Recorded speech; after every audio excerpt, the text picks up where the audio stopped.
हो चुका है। दूसरे फेज में भी लोगों ने बढ़ चढ़कर वोटिंग की है।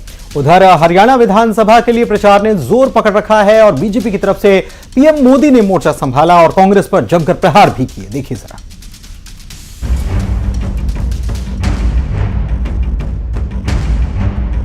दस सालों के लंबे इंतजार के बाद जम्मू कश्मीर में विधानसभा के चुनाव हो रहे हैं। आज दूसरे चरण के लिए वोटिंग खत्म हो गई है। दूसरे चरण में भी वोटर्स का उत्साह देखने को मिला। 26 सीटों के लिए 239 प्रत्याशियों की किस्मत जम्मू कश्मीर की आवाम ने ईवीएम में कैद कर दी।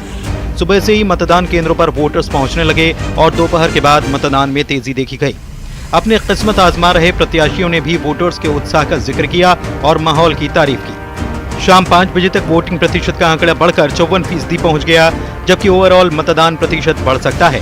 उधर हरियाणा विधानसभा चुनाव को लेकर भी प्रचार ने तेजी पकड़ ली। पीएम मोदी ने गोहाना में बड़ी रैली को संबोधित किया और जम्मू कश्मीर से धारा 370 हटाने का जिक्र किया। पीएम ने कांग्रेस पर निशाना साधा और कहा कि वो दुश्मन के एजेंडे पर काम कर रही है। कांग्रेस और इसके साथियों को जम्मू कश्मीर में शांति पसंद नहीं है।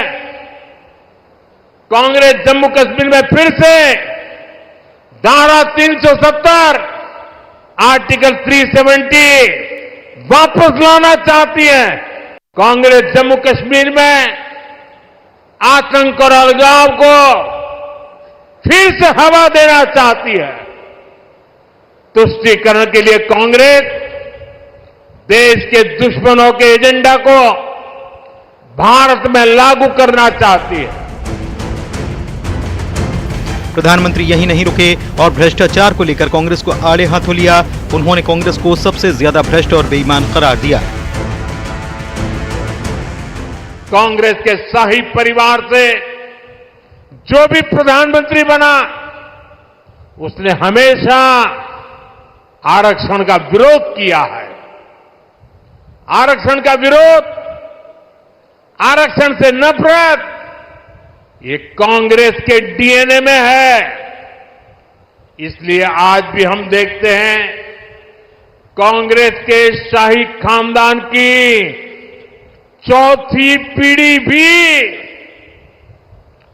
आरक्षण को हटाने की बात कर रही है। कांग्रेस के शाही परिवार से जो भी प्रधानमंत्री बना, उसने हमेशा आरक्षण का विरोध किया है। आरक्षण का विरोध, आरक्षण से नफरत, ये कांग्रेस के डीएनए में है। इसलिए आज भी हम देखते हैं कांग्रेस के शाही खानदान की चौथी पीढ़ी भी आरक्षण को हटाने की बात कर रही है। हरियाणा में 5 अक्टूबर को एक ही फेज में वोटिंग होगी, जबकि 8 अक्टूबर को नतीजे आएंगे। 2019 में हुए विधानसभा चुनाव में बीजेपी 40 सीटों पर कब्जा करने में कामयाब रही थी, जबकि कांग्रेस को 31 सीटों के साथ संतोष करना पड़ा था।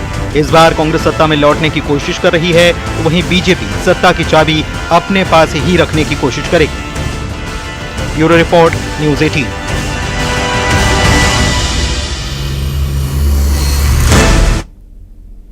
और अब बात बीजेपी सांसद कंगना रनौत की, जो